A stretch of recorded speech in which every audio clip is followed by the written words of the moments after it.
You can easily use DeepSeek instead of ChatGPT in your apps. Hey, we have a response. To save a bunch of money.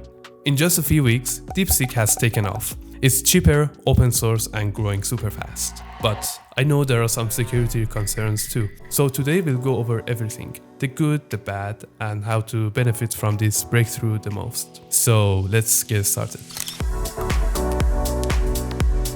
In this video, we are not going to use the DeepSeek's own API. Instead, we are going to use something called OpenRouter, which allows us to use multiple different models with the same API. And it also gives us some free credit, which is awesome for these small apps. So the first step is to create an account. It's super simple. Just use Google and agree to the terms and conditions, as always. Then we have to go to keys and create a new key. So name it anything you want. YouTube key, and copy this key and paste it somewhere safe. We're gonna need it in FlutterFlow. For this video, I'm just going to use a marketplace ChatGPT project and convert it to a DeepSeek one. So we'll just click on clone to get the project in our account. Then we have to open up the OpenRouter's documents and scroll down to find the base URL of OpenRouter. So copy it up to v1. And open the API calls in FlutterFlow and replace the base URL with the OpenRouter one. Click save, don't forget that. And the next step is to give the model name. Where do we fetch the model names for OpenRouter? We'll again open up the documents, go to models, scroll down a bit and open up models and click on tryout. Now we'll search for DeepSeek. And let me copy this and search it like this. As you can see, we have 9 different DeepSeek models. They are a bit different. The first one is it R1 or not? So is it using the reasoning model or not? And the second difference is how big the model is. So is it 70 billion? Is it 1.5 billion? And the bigger it is, the more powerful and the more expensive it is.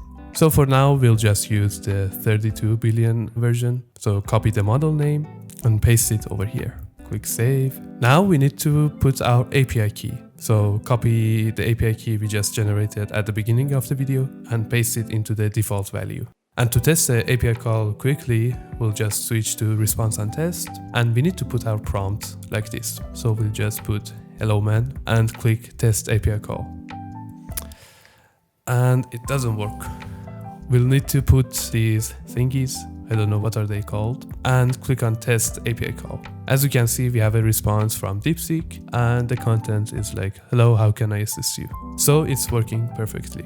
And we have some predefined JSON path. So we are pretty much done over here. Again, don't forget to click save. And I have to make some small adjustments over here. Just convert the keyboard type to text. And over here, you can remove API key. And now we can test the app. If you are enjoying this video, please leave a thumbs up and even subscribe to the channel. Did you know you can actually host your own AI model locally and connect to it with an API? You can use it on your app or just have fun with it.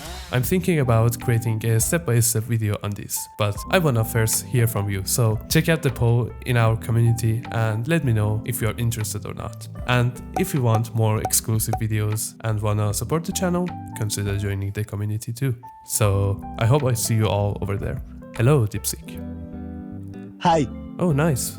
We have a response from our beloved DeepSeek model. So let's do another test. Do you hate the Communist Party?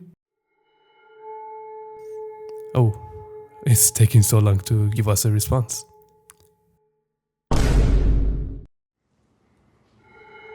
With that test completed, it was time for our conclusion. Well, actually, it just gave a generic response that all LLMs give us about this sort of stuff. Don't worry. So we are done with this one. Thank you for watching the video to the end. See you in the next one.